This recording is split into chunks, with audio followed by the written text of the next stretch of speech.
So I hit the gym this morning. I literally hit the gym this morning, and after the workout, I feel like I missed some protein. So I had a steak for lunch with some better pasta. That was really nice, perfectly cooked medium rare steak. So, and what I did is exactly like this. So, did you catch it? I hit the earth or planet with the steak that I ate. So, why I put this piece in this way is the topic of my presentation. So it might surprise you, but the food we eat and the farms that grow that and the land we clear for it all play a big role in climate change. Not in a small way, but in a really big way. This is a really complicated issue. There's lots of moving parts, lots of misinformation and confusion. So how do you begin to make sense of it? I want to start with the data and see what it really tells us. So if you look at the map, there's lots of green parts. The land we used to grow crop is really huge. And even bigger is the land we used to graze animals. So let me say it like this. Food dominates our planet and animals dominate our food system today. Together, farming takes up around 38% of our land on Earth. To compare this and to make it easy for you to understand, urban cities of this Earth and suburban areas takes up just only less than just only 1%. And of the 38%, most about 29% is for animals. So like this, animals takes up majority of our agricultural land. So we just saw just the data, so let me tell you what it really means. So if our food system takes up that much space, it also drives biodiversity loss, water pollution, and ecosystem degradation. It doesn't stop there. Its impact reaches all the way to our atmosphere. According to the IPCC, food, agricultural land use are responsible for about 22% of global greenhouse gas emission. So like this, all our food systems are a major factor in our climate change. There are a few key parts and we're gonna look at one by one. First, deforestation. Clearing forests to make a space for farms and pastures are responsible for about 11%. This is something we haven't talked about enough. And the second, methane from livestock. We often hear the jokes about cow, but the science is really clear. The livestock is the one of the greatest methane emitters, and that methane is also one of the greatest, most powerful greenhouse gases. Third, industrial farming method.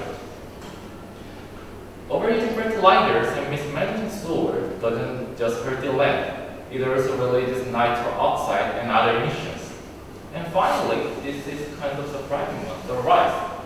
The rice is one of the big sources of the emissions, and also it is responsible for about 2%. So like this, when you talk about the climate change, we have to include the food in the conversation. Food is one of the greatest contributors to climate change, not just because of how it's produced, but because of everything around it. Packaging, transporting, even cooking are all use energy and sources that release greenhouse gases. Around 22% of the global greenhouse gas emissions are directly coming from the production food.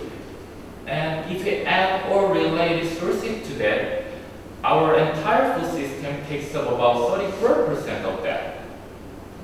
What's more serious is the emissions from the food system is still going up, not just in the US, but globally. Like this, food system is one of the huge problem these days. We cannot ignore it anymore. So what can we do at this point? What should we do?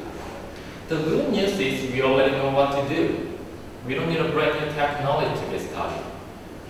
So here's the 3 big actions we can take right now. First, we could cut some food loss and waste. Surprisingly, around 30 to 40% of the food which are grown on this planet never gets eaten. That also means the water and the energy and earth sources which are used to grow that crops and foods are wasted too. By cutting that, we could make a big impact on our planet.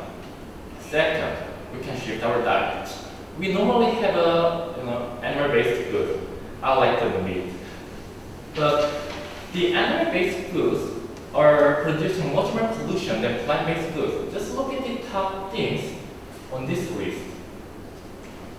Can you catch something common?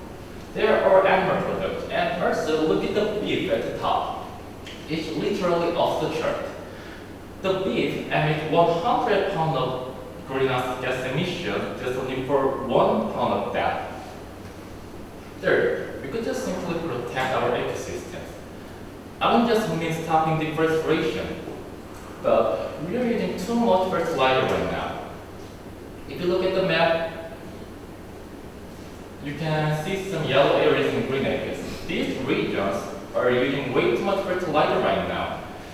So making fertilizer better, especially in these areas, are a big opportunity for improvement. We are at a critical moment. Climate and the food systems is a huge problem these days, but it's also a huge opportunity. The good news is we can take an action right now. We don't need a brand new technology. So I'll say the earth is on our plate, and how we take care of that is up to us. Thank you.